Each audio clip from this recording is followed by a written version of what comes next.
मैं इमरान खान का नाम लूंगा तो बुरा लगेगा। 5 अरब पाउंड जज ने कहा तुम्हारी विरासत आती है तुम्हारी बीवी की तरफ से। उसने कहा मेरे बच्चों को दे दो, मैंने नहीं लेनी। 5 अरब पाउंड आज से 25 साल पहले।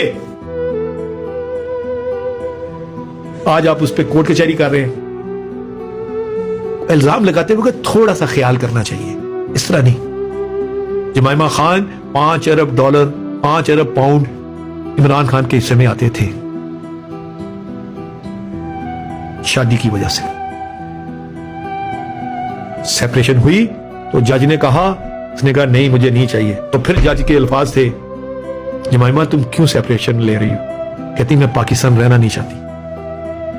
उसने कहा नहीं, अगर ये रहना नहीं चाहती तो मैं पाकिस्तान छोड़ नहीं सकता। ये वजह थी।